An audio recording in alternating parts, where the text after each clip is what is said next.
Doctor Eduardo Mackenzie, periodista, escritor, analista político, muchísimas gracias por estar con nosotros. Buenos días. Buenos días, ministro Fernando Londoño, me encanta oírlo. Bueno, profesor Mackenzie, aquí muy preocupados porque ya son organizaciones internacionales las que interfieren en los asuntos internos de los países. Entonces ya es la Comisión Interamericana de Derechos Humanos la que va a decidir la suerte de la lucha en Colombia contra los bandidos, contra los terroristas, contra los que asaltan los camiones cargados de comida, contra los que ponen en entredicho la capacidad del Estado para garantizar que la gente tenga una manera de nutrirse y para que a los niños les llegue el alimento a través del PAE. Entonces estamos en manos de la Comisión Interamericana de Derechos Humanos. ¿Esto cómo es? ¿Qué es lo que está pasando en el mundo para que se interfiera en la soberanía de los estados? No entendí su pregunta porque hay un ruido que entró allí. Le repito. Las entidades, estas entidades internacionales como la Comisión Interamericana de Derechos Humanos están interfiriendo gravemente en la soberanía de los estados. Aquí en Colombia quedamos en manos de la Comisión Interamericana de Derechos Humanos. Pues yo creo que lo que acaba de pasar con este informe de la CIDH va a tener repercusiones muy graves para la misma CIDH, porque se llega a un punto tan extremo en los abusos que está cometiendo ese organismo que la reacción es cada vez más fuerte, en mi opinión. Yo no sé si otros lo han dicho, pero yo quisiera decirlo. Este informe que acaban de presentar tiene un problema enorme, que es haber legitimado la violencia. Ese informe legitimó la violencia en Colombia, porque no condenó realmente la huelga insurreccional de 50 días que hubo en Colombia y que parece que va a continuar en los próximos días. No condenó claramente las expresiones más criminales de lo que ocurrió en ese movimiento insurreccional. En algunos párrafos de ese informe son escandalosos, muestran esas supuestas protestas pacíficas como participación ciudadana. Hay una frase en ese sentido que es escandalosa.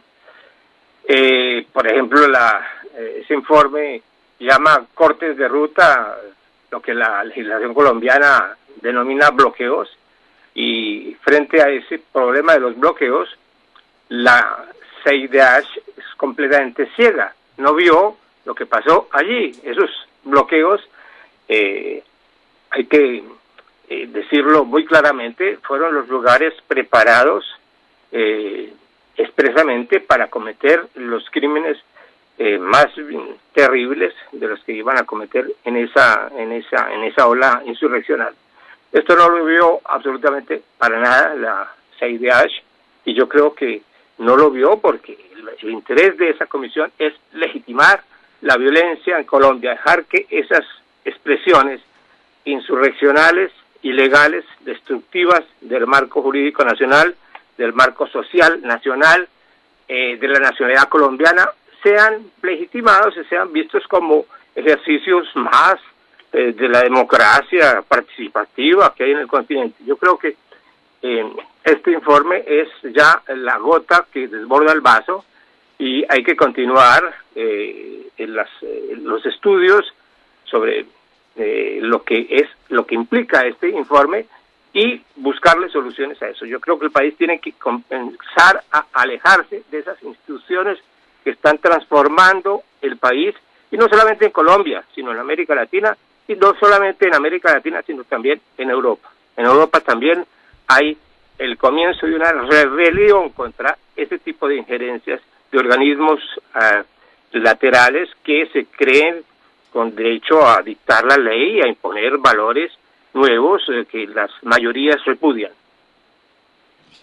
Profesor Mackenzie, estamos plenamente convencidos de lo que usted está diciendo y ese informe de la Comisión Interamericana de Derechos Humanos legitima la violencia, pero además con un agravante, y es que en ninguna parte hace mención de que las primeras víctimas de esta oleada de violencia es la gente más pobre.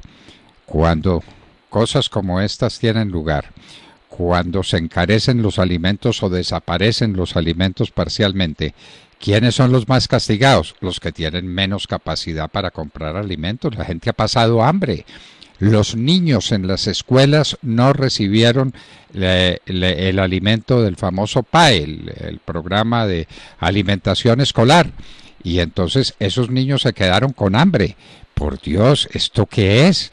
¿De qué se trata esta Comisión Interamericana de Derechos Humanos? ¿En qué anda? Es lo que uno se pregunta, y cómo omiten cosas tan graves como esta que le estoy comentando. ¿Quiénes son las grandes víctimas de estas violencias, de estos bloqueos que ya les cambiaron de nombre y entonces ya quedan convertidos en otra cosa distinta para legitimarlos? ¿Quiénes son las grandes víctimas? Los más pobres, ¿o no, profesor?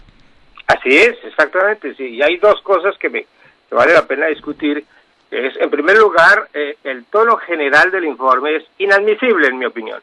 Es inadmisible el tono general porque aparenta una neutralidad, o quiere mantener una neutralidad entre las víctimas y los victimarios, entre las agresiones infames y los actos defensivos del Estado y de la sociedad contra esos agresores.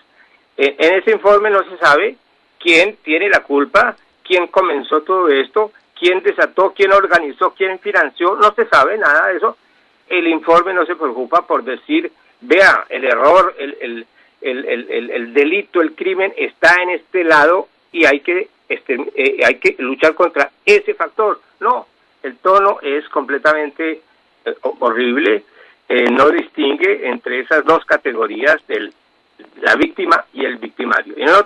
En segundo lugar, yo quiero señalar que cómo es posible que estos señores que se supone que van a ir a Colombia a investigar y a recibir los testimonios de las víctimas, porque así dijeron, ese fue el pretexto para pedir el permiso para entrar a Colombia a investigar, y resulta que había 2.908 personas que querían rendir testimonio de lo que pasó en estos días, y de esos 2.908 testimonios posibles, solamente recibieron 302, es decir, solamente la CIDH trabajó, miró, examinó un 10% de todo el potencial de testimonios que había. ¿Cómo es posible que pueda uno creer que este informe es cierto y que el gobierno debe aceptar las observaciones y recomendaciones de esa gente? No, eso es absolutamente una estafa. Ese informe merece una sanción histórica del Estado y del pueblo colombiano. Además, pues porque están diciendo aquí algunos jueces que eso que dice la comisión es jurídicamente obligatorio para la nación colombiana, es la ruina de la soberanía. Y ruina de la soberanía que tiene unos efectos demoledores para el país. No hay una sola palabra sobre lo que pasó en el puerto de Buenaventura, cómo cortaron los ingresos de materias primas esenciales para que llegaran los alimentos para las aves que van a producir la carne de pollo y el huevo, que es el gran alimento que consumen los colombianos y especialmente la gente más pobre, y cómo castigan a la producción cafetera, que no son sino 550 municipios y millones de colombianos que viven en la ladera andina. Les pararon la exportación de café, pararon las exportaciones de azúcar. Esto es sencillamente un crimen contra el Estado colombiano y contra la gente de Colombia. ¿Cuándo examinaron ese hecho? ¿En qué parte del informe está la referencia a estos ataques brutales contra la riqueza que se produce en la región andina colombiana con la producción de café y contra la producción de azúcar, que es elemento vital en el Valle del Cauca y en varias regiones del país, en las zonas paneleras? Esto es inaudito, profesor, pero ¿usted vio en alguna parte la condena o el reproche a lo que pasó con el puerto de Buenaventura? No lo vi, y eso es muy grave porque lo que pasó en ese eje Cali-Buenaventura es gravísimo, y es la primera vez que hay un intento claro, militar, irregular, de tomarse ese eje, que es un eje importantísimo para la economía del país. Es tomar el principal puerto marítimo de Colombia sobre el Pacífico y tomar las ciudades que están más cerca de ese gran puerto, para poder estrangular la economía, filtrar las exportaciones e importaciones, hacer de ese puerto otra cosa completamente diferente. Fue muy grave. Yo creo que ese aspecto de Buenaventura y del eje Cali-Buenaventura no ha sido suficientemente examinado por los observadores de esta ola insurreccional de 50 días, que incluso se continúa. Pero yo creo que hay que decir otra cosa, en el sentido de que este informe de la CIDH no es ningún informe de derechos humanos.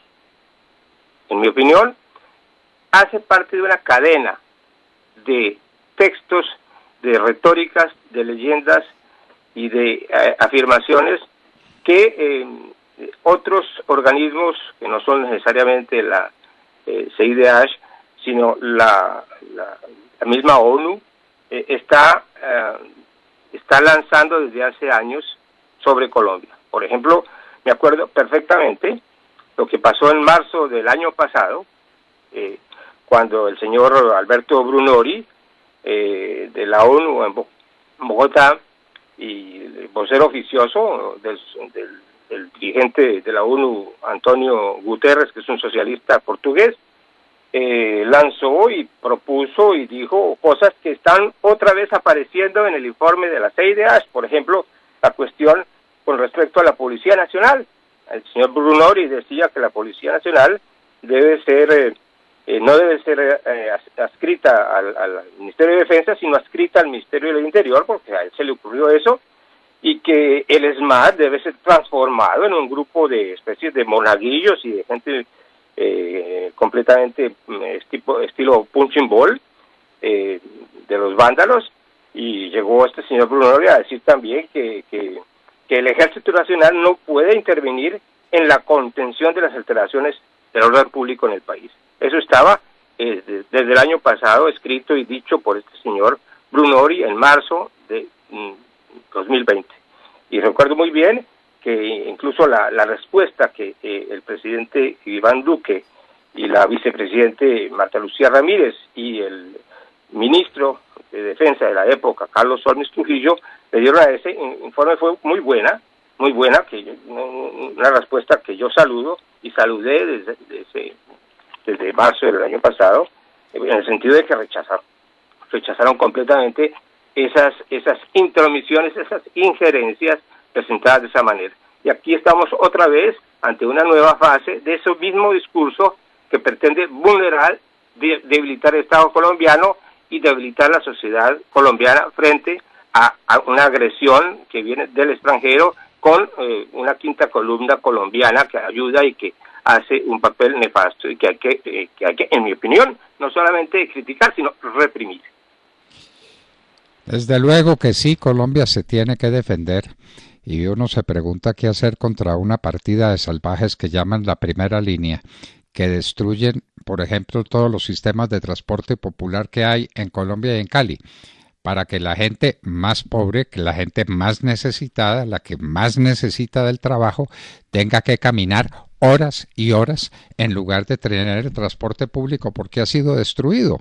Entonces el ESMAD no puede intervenir, ESMAD que además es sometido a las más crueles invectivas de estos salvajes que queman policías, los querían quemar vivos en algunos CAI, escaparon los CAI, los quemaron, los destruyeron.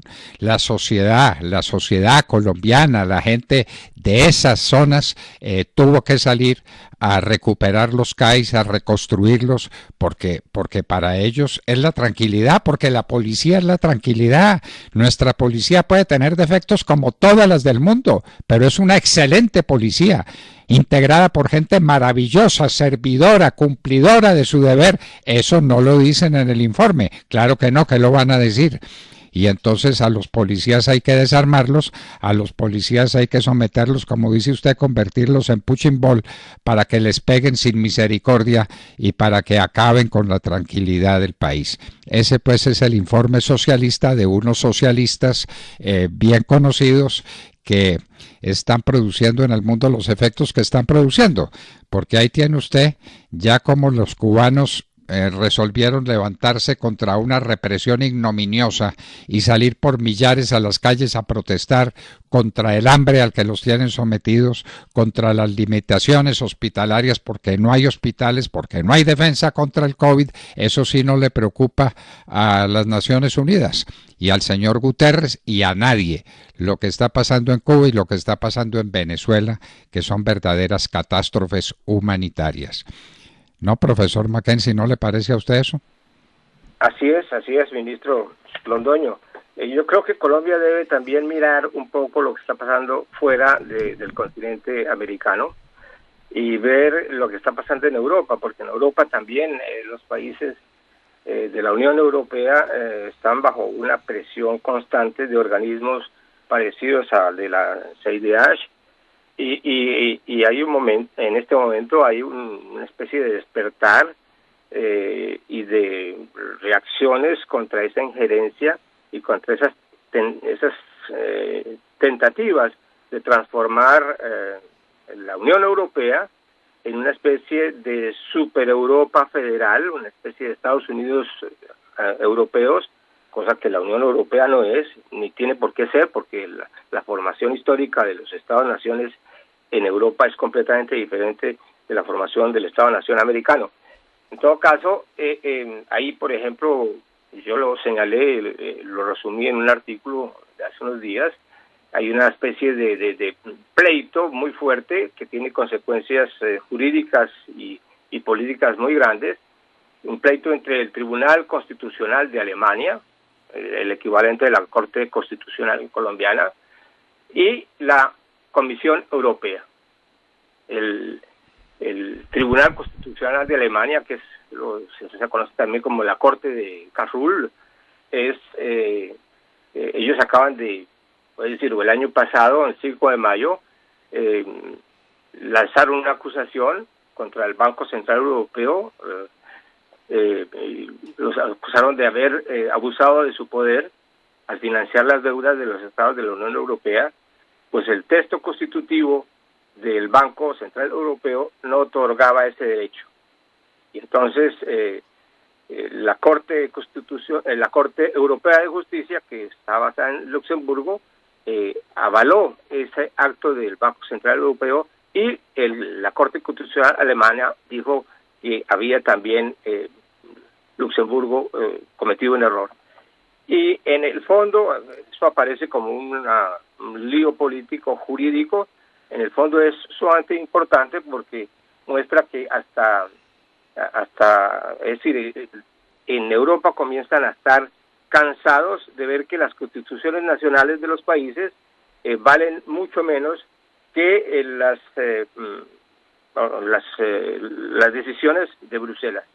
Y comienzan a haber movimientos en el sentido de explicar cómo hay que recuperar la soberanía de los países, la soberanía de los pueblos europeos, etcétera.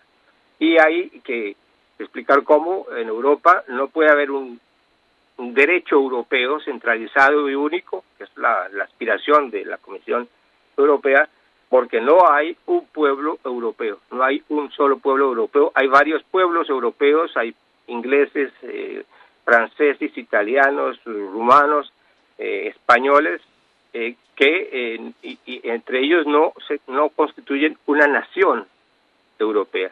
Entonces es muy interesante lo que está pasando hoy en día, y yo creo que Colombia debería seguirle la pista a estas evoluciones, porque van en el mismo sentido en que en América Latina, los problemas que tenemos en América Latina con ese tipo de injerencias de Naciones Unidas y injerencias de la CIDH y todo esto.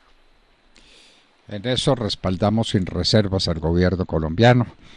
He expresado ese gobierno a través de la vicepresidenta y también del presidente de la República, que están defendiendo la nacionalidad colombiana, la soberanía del país, en contra de estas intromisiones indebidas de un grupo de extremistas de izquierda apostados en la ONU, en la Organización de Naciones Unidas, para acabar con las instituciones colombianas y para ponerlas al servicio de los propósitos de este tipo de subversión internacional. Profesor Eduardo Michelsen, inmensamente agradecidos con su presencia en la Hora de la Verdad. Gracias a usted, ministro Fernando Londoño. Eduardo Mackenzie, periodista, escritor y analista político, estaba con nosotros en la Hora de la Verdad.